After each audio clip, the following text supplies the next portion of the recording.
Did you know Super Bowl ads are the most expensive ads in the world? Of course you did.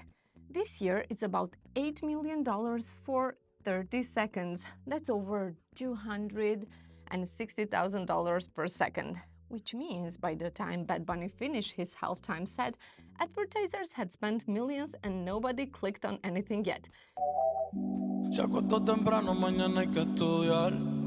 That's the Super Bowl, and in today's video we're gonna explore it for a bit. Because when people think advertising, this is usually what they picture. Big budgets, famous faces. Jen, Matt, I got a pitch for you. Ads everyone talks about the next day. And that part is fun.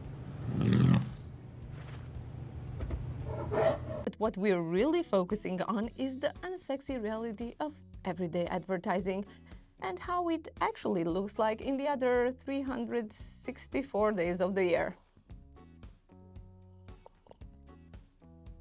Before we move on, let's dwell on the Super Bowl for a bit. This is Super Bowl 60 years in, and over those 60 years, this didn't just get way more expensive, it became cultural. At first, Super Bowl ads were just a way to reach a lot of people at once. Then Apple showed up in the 80s with the 1984 ad and proved an ad could be the story. Budweiser followed in the 90s. YouTube made ads rewatchable, social media made them shareable. Slowly, the Super Bowl turned actually advertising into entertainment. Today is one of those last moments where ads aren't the background noise. People expect them, they talk about them, they rank them the next day. How do I communicate better with my mom? Would you like me to create your profile? And here is the irony. By most performance metrics, Super Bowl ads are less effective than ever. Attention is fragmented. Come on, everyone is on their phones.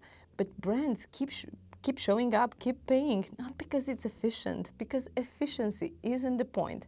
The Super Bowl still signals skill, relevance, and more important, cultural presence. And there is still nowhere else you can reach 120 million people at once. I guess that's why it still matters.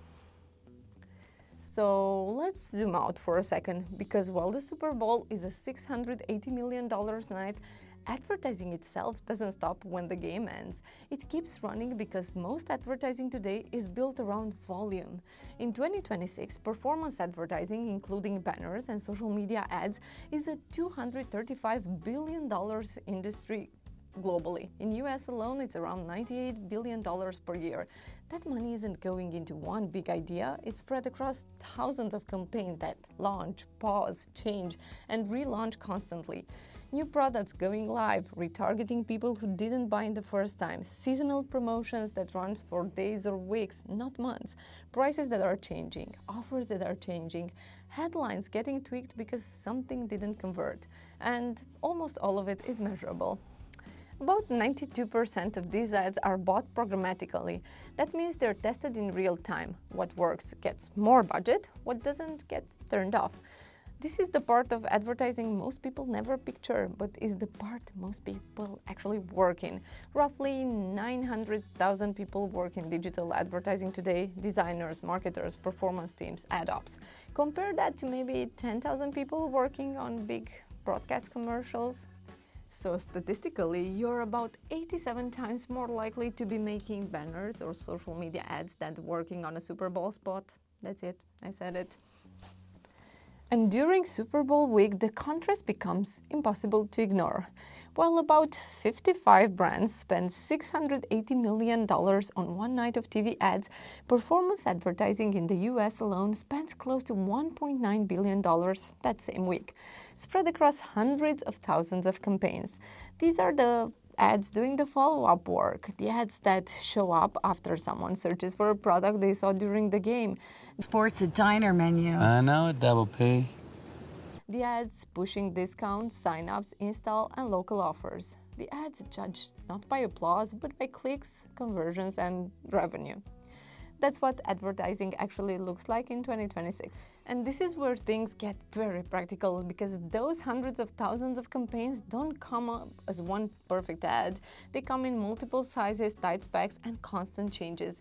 The same message has to work on desktop, mobile, social, display. It has to load fast, it has to stay on brand, and it has to survive a couple of rounds of, can we tweak this real quick?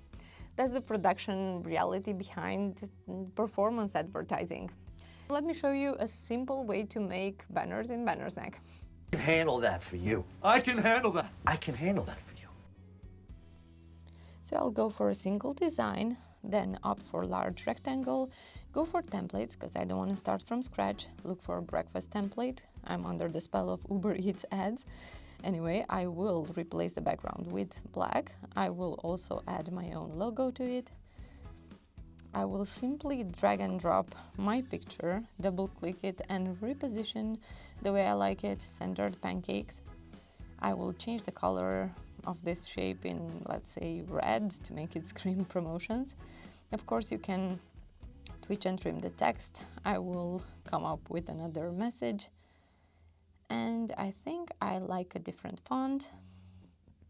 Let's go for another font here.